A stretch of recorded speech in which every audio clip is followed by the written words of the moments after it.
Hello, avid readers, book nerds, or casual observers. Welcome to the read-along brought to you by the Lit Round Table. I'm Joseph.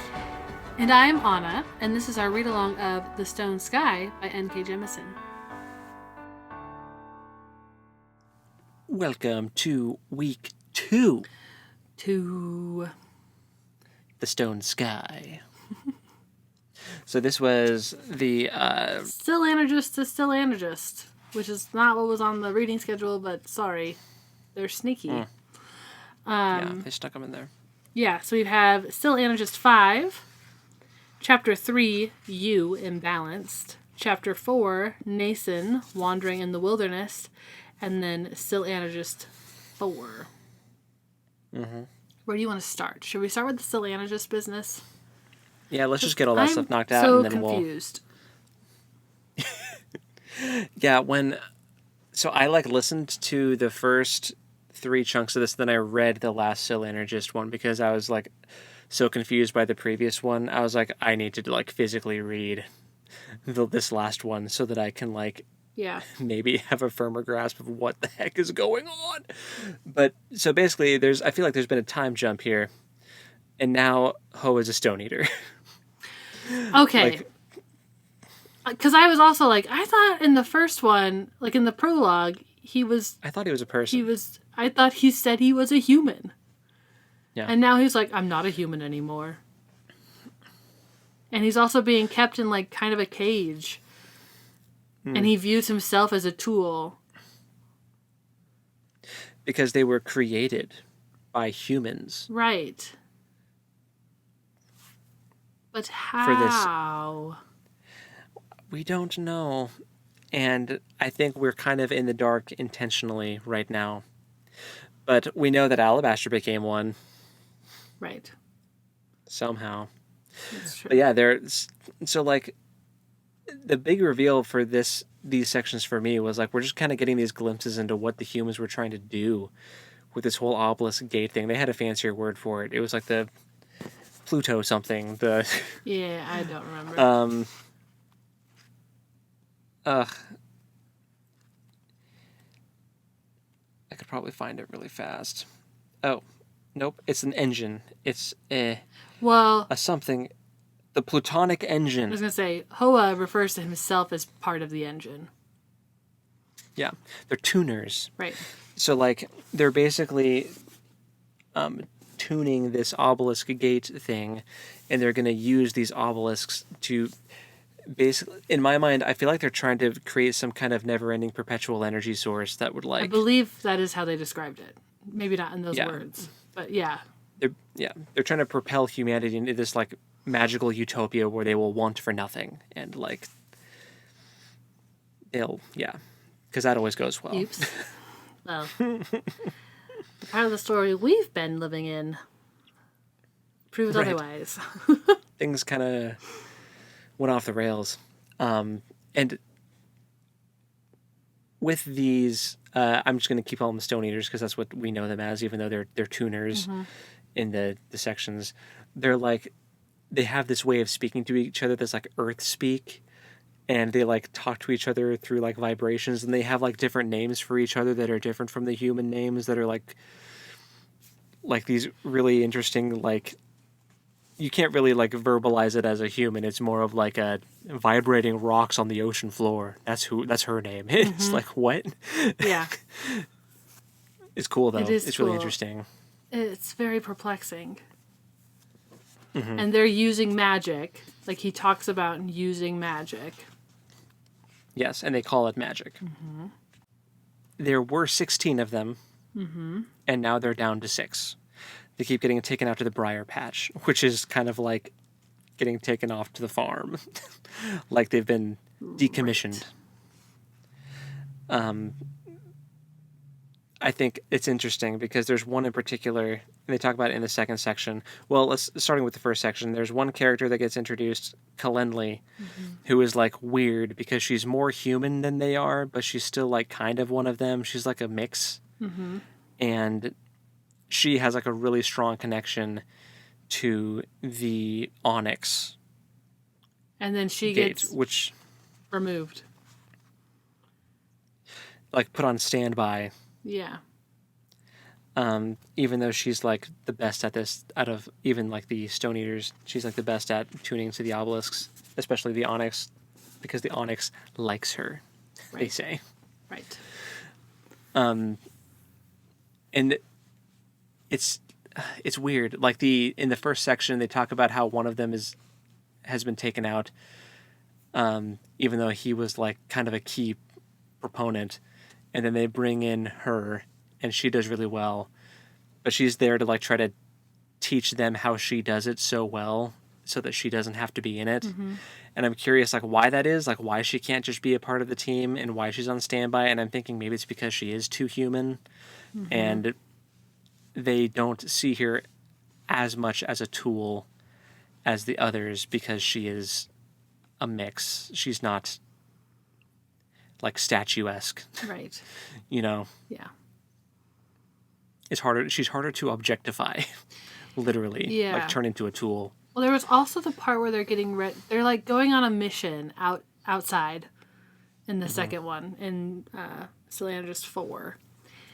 And so there's tuners, which are the Stone Eaters, and then there's composers. Conductors. Thank you. Yes. That are like their human counterpart. Yeah, like their bosses. Yeah. They're human overseers. Right. And Hoas is getting him ready. And they're trying to make them as inconspicuous as possible, which is funny. Love casual blackface. And Hoa's like, well, they're gonna know us, they're gonna like recognize us as part of the engine. And the conductor's like, well, it's not, and like stops himself from saying Yeah. what they're actually going to be seen as. And I'm so curious about what the outside perspective is. I'm very anxious for part 3 of this Syl Anagist thing so that we can see how that goes.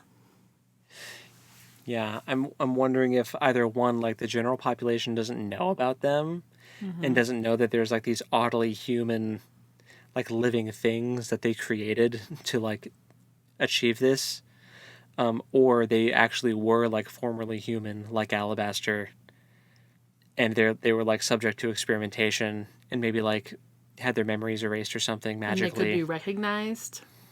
Yeah. I don't know. We'll see. But there's also some speculation amongst themselves that some of them were removed, even though they weren't defective or like faulty in any way, that they were removed for seemingly no reason. And I'm wondering if maybe it's because they were a little too rebellious, like they had minds of their own, too much so, and so they got thrown out. I mean, that's the obvious. Too independent. Yeah, that's the obvious reason. Yeah. Obvious in that that's how we deal with people that are different or not following in Yeah, line. especially people that you are like enslaving and trying to get things out of. Yeah. There's an interesting line where Hoa says it was really easy to like fall into this mindset of being part of a greater good, and like feeling like he had a life's purpose and that it was good and he was like content with it. Yeah. But I feel like this trip outside is going to be where that perception shatters. I feel like he's going to see something. He's going to like see people. Yeah. And see like how free they are. I feel like something's going to happen outside where he's going to have a do you hear the people sing moment, like from Les Mis. Ooh. He's going to have I feel like he's going to have a man the barricades moment, because I feel like this is what it's ramping up to, is like this Stone Eater rebellion that results in, instead of perpetual energy, I feel like it's going to be like a perpetual energy machine with the moon's orbit or something. Mm-hmm. But instead he's going to fling the moon away and be like, nope, no moon for you. Certainly could be. Yeah. We also, this is jumping ahead a little bit of ourselves, but while we're speaking of the moon, we do very briefly get a reveal from Shafa in Nassun's chapter that he remembers the moon. Mm-hmm. How old are you, bro? Right. So just further evidence that Shafa is much older than he lets on. Yeah, man. Yeah, for sure. We'll get to that. There's a lot more to unpack with that chapter. Oh, for sure. With Nassun. Well, so they're going on this mission outside. That's like pretty much it for these sections. Yeah. Yeah. I mean, there's a lot of like interesting like commentary, of course. Right. It's N.K. Jemisin. There's lots of interesting like commentary that you can like make connections to in like Sure. real world history. I do just want to make a note that at this point in Hoa's story, he does seem very stoic and very just like, I'm doing a job. This is my job. This is what I do. I don't really go outside the lines. Yeah, don't make waves. Right. It is interesting, though. One last thing about these sections. He says that the girl, he says that she looks like Essen, and then he apologizes to us, you, because he's like, sorry for reducing you in this way. You're not the same person, but I want you to look like her. Like, it's just this, because this is how, like, faulty memory works. And it's like, oh, that's why you like Essen so much, because she reminds you of this person who you had a strong connection with. Yeah, that was really sweet. And there's another person that he says the same thing about, but he doesn't say who. He's like, I know what you're thinking. It's not the same person, even though I want them to look like them. And he just keeps going. It was about a guy. And I'm like, he's either talking about Alabaster or Steel, and I'm not sure which. But yeah, I'm sure that'll be revealed in due time. I can probably find that section here. Ah, yes, here it is. Gallet was the person. Blah, blah, blah. His eyes are like ours, however, white within white, white as ice. We've never seen another one of them with eyes like ours. He's Conductor Gallet, head of the project. I think of Gallet as a platonic The conductors fragment. are guardians. The conductors are guardians. The white eyes... I think there are people that have those eyes that aren't guardians, though. I don't think you have to be a guardian to have those eyes. Although he said that's the first time he's seen someone with those kind of eyes, and he says that they're like their eyes. So I don't know. Maybe it's Shafa. Maybe he's saying that I know what you're thinking. It's not Shafa, but because anyway, let me keep going. Sorry. His eyes are like ours, however, white within white, white as ice. We've never seen another one of them with eyes like ours. He's Conductor Gallet, head of the project. I think of Gallet as a platonic fragment, a clear one, diamond white. He is precisely angled and cleanly faceted and beautiful in a unique way, and he is also implacably deadly, if not handled with precision. We don't let ourselves think about the fact that he's the one who killed Tetlewa, which is the one that got sent to the Briar Patch. Parentheses. He isn't who you think he is. I want Gallet to look like him the way I want you to look like her. This is the hazard of a flawed memory. So I'm like, who does he look like? Is it Shafa? Is it Alabaster? Because he talks about him being like white. Is it... And like Alabaster as a Stone Eater is like... Yeah. That. Well, I feel like... But he's not a Stone Eater, though, so I feel like maybe it is Shafa that he's... Yeah. Because Shafa is like the only other character, really, that he talks about having ice white eyes that we like personally know in the story. Right. And he's deadly. I think it's Shafa. You're right. I think the conductors are like the proto-guardians, maybe. Yeah. Which makes Support sense. this theory. Similar roles, except that they're conducting Stone Eaters, and then later they're guarding. And they can still origins. They can still use magic. Oh, so the girl might be a guardian too in some way. Like she's got a weird Cecipine. Maybe she's got one of those metal shards in her brainstem. I don't know. We'll see. It's interesting. More will be revealed. Yes. I'm certain. Yes. So, Essen's chapter. Her and Yika have, like, a heart-to-heart. Yeah. Finally. Which they needed. Yeah. Cleared the air a little bit, sort of. Yeah. They understand each other, at least. Again. Yika asks her if she's made moves on Lerna yet. Right. And she's like, no, not yet. Yeah. It's funny. But we got to hear Yika say, like, I don't hate you. It's not because of the geode. It's because your like refusal to like be one of us. Mm-hmm. Yeah. And even now she like wants to run off and save her kid. And it's like, how dare you? Yeah. How very dare you? How dare you be a good mom? Wow.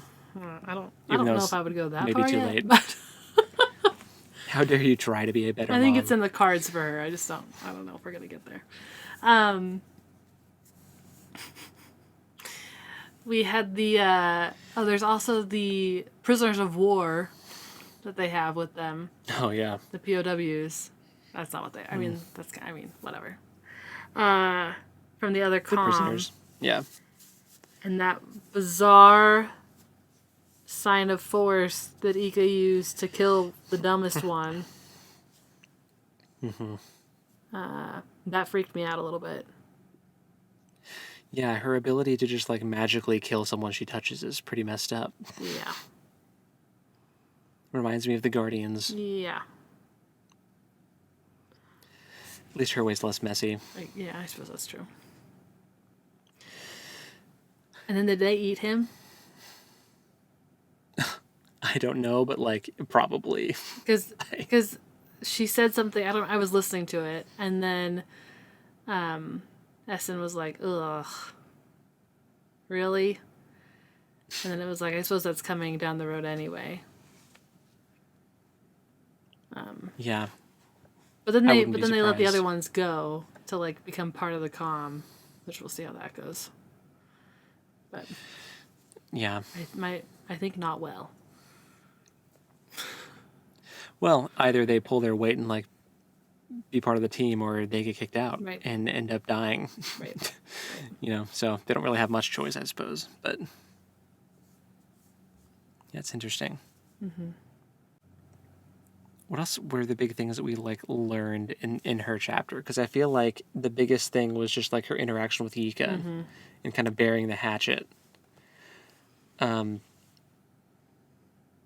feel like she's gonna stick with them for a little bit, but I feel like she is going to get drawn to the same place that Nassun's going. Right. It was kind of a Poe's gonna short take her chapter. there. A lot more happens in Nason's chapter. Nassun's, yeah. Yeah, but I mean, she's on her feet now. She's walking around. She's not being carried anymore. Mm-hmm. Her arm is gone, Right. and it's just a little nub. They're expecting an attack to come because they came upon this stone forest, which sounds creepy. Oh, that was creepy. And there's like traps that are definitely laid in there. And so basically they're just anticipating being attacked by a group of people Yeah. coming up here. So we're probably going to see something like that in her next chapter. Yeah. So, I agree. Just a matter of time. yep. But yeah, Nassun's was dramatic. Yeah.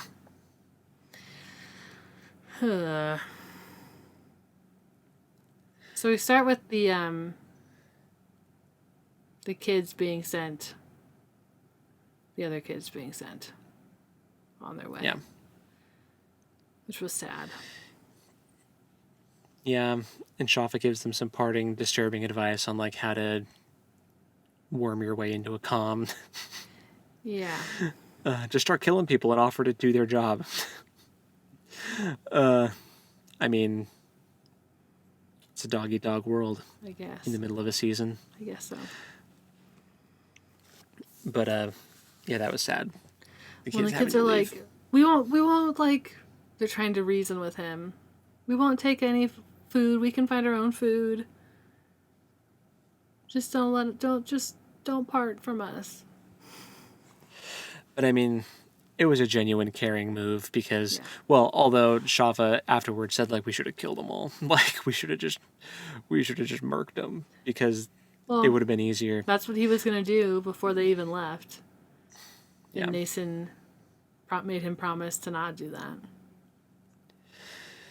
because where they're going is going to be dangerous and they might be pursued, and he was basically like, I can't promise that you'll be safe with us, so odds are you'll be safer trying to like inject yourself into a comm. Yeah. So good luck. Peace out. And I was right. Nassun does want to go to the other side of the world where that dead Civ is. Yep, she does. That's intact. I forget what Shafa calls it, like center point or something. Like, Does he call that or does Steele call it that? It's definitely called that. I just don't remember which one. maybe they both. Maybe they both did. Well, Nassun also reveals that she just wants everything to end. Girl is Ugh, that was hella so depressed. sad. I don't want to fix it. I want to kill everybody that hates me. Ugh.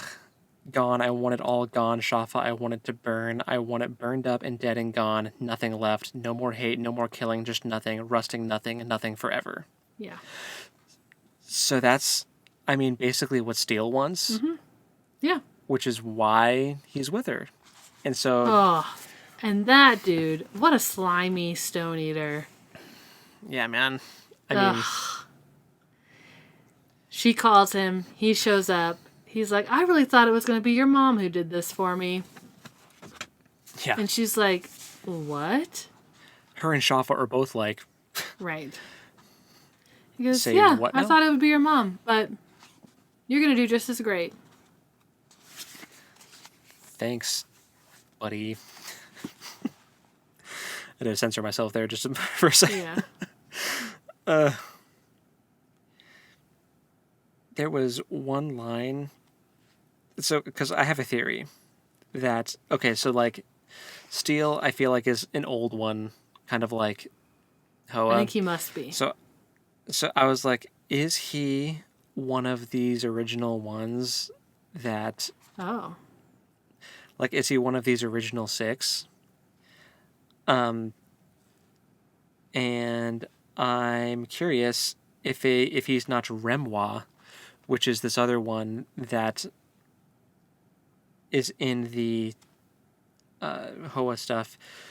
There's this one line that says, Remwa wields his annoying nature like a diamond chisel as usual. That does sound like Steele. Because he's like highly manipulative and like he uses his annoying nature to get what he wants, and he like he's good at manipulating the conductors. And so yeah, I'm like kind of eyeing him, wondering if he is Steele. Interesting.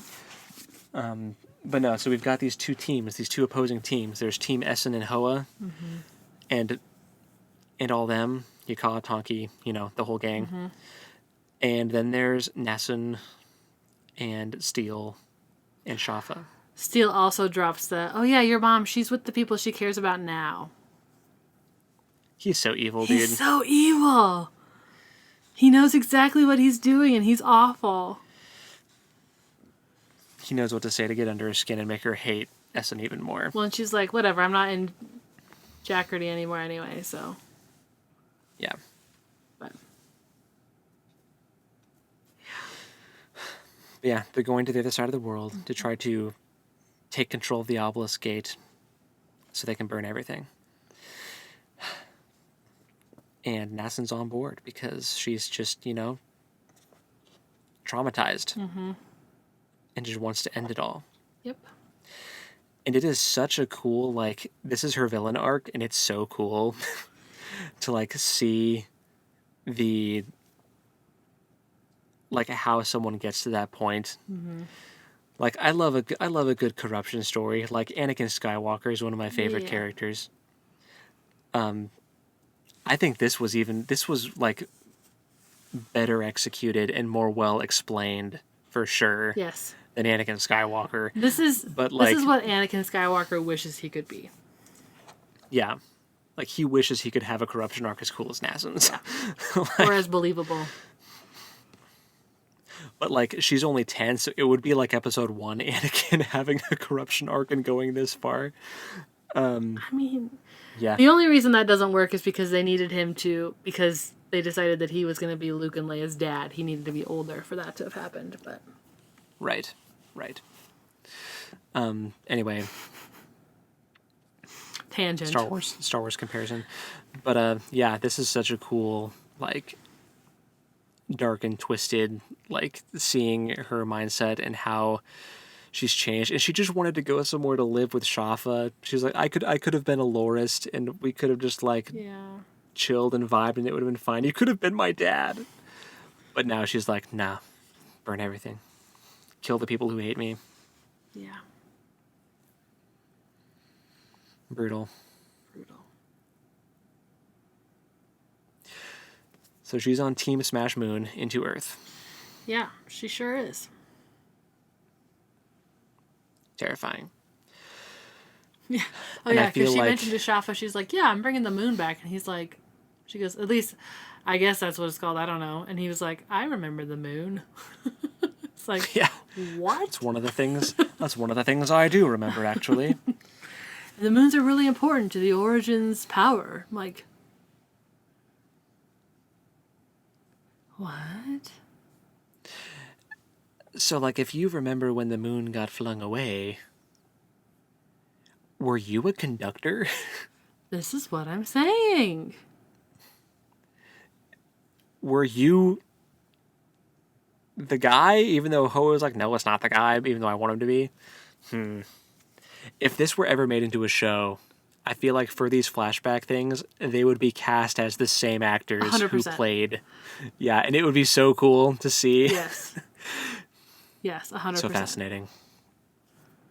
And then Hoa would be like, it'd be like from The Office. He'd be like looking into the camera, like, now they're not really them, but like I want them to be them. So like, just bear with me. And then it cuts back. It's been a long time, okay?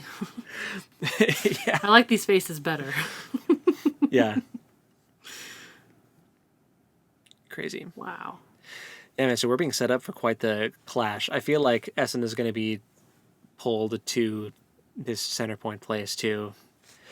But And Hoa still has to be put inside of a obelisk. I know, I'm so curious to see how that happened. Like, how did you end up in an I obelisk? pissed bro? off the wrong... He said origin, right? Or was it? He did, So yeah. the origins are around. No, for sure. Well, like, I suppose like, that could have happened well after the moon got... I suppose it doesn't have to have been Yeah, couldn't. Yeah, it didn't have to have been like when he historical first. thing. It could have been fairly recent. It was just like 50 years ago. Right. Right. I don't know. Yeah, I don't know. We'll see. But yeah, Team Essen versus Team Nassun. Crazy. Crazy. It's gonna be very dramatic once they It- like eventually once they see each other again. It's gonna be sparks are gonna fly. I think so. I think so. It's gonna be very sad. I'm I'm not ready. I'm not either. I'm getting stressed out just thinking about it. It's gonna be so much like pent up childhood trauma. Like, why'd you break my hand? Oh, dude. Oh, the moment of the Jija thing. Yeah. Ugh. Where she's the comparison because is when she was like, I just want to kill everyone, and it was like, oh, this is the most connected to my dad I've ever felt. This is how Jija felt. No, there like before that moment. Okay, two things. Why does she have that flashback? She's like thinking. She's looking at a. Did Shafa make her think of Uche? There's a moment where she's thinking about a ball at her feet. And then, like, as she's looking at it, she's realizing that it's not actually a ball at her feet. It's little Uche's destroyed body. Yeah, I think. And then she has her meltdown. I think she was just like triggered. I think that she saw something that triggered that flashback because that's probably a very repressed For sure. day. Absolutely. So I feel like seeing the ball reminded her of seeing Uche's body and thinking like, is that a ball? Even though it wasn't. Which that was such a just disgusting description. Oh my goodness. That was like, so... it was terrible. I felt ill reading that. But then... So the storytelling pulls out for a minute, and we're kind of with Shafa as he's comforting her. And there's a moment where he's like, oh, all of that turmoil, and she didn't reach for her orogeny at all. So I don't need to test her, because she's already passed the test. Like, he has this thought of, oh, when her mother was this age, I had to test her, and she passed the test. Yeah. Oh, but Nassun, she's already passed the test. I didn't even have to do anything. And I'm like, you were going to break that little girl's hand again? Yeah. Like, that's still in you to perform that test? Man, you're terrible. You're having, like, you've been going through some character growth here, but you are still terrible. Yeah.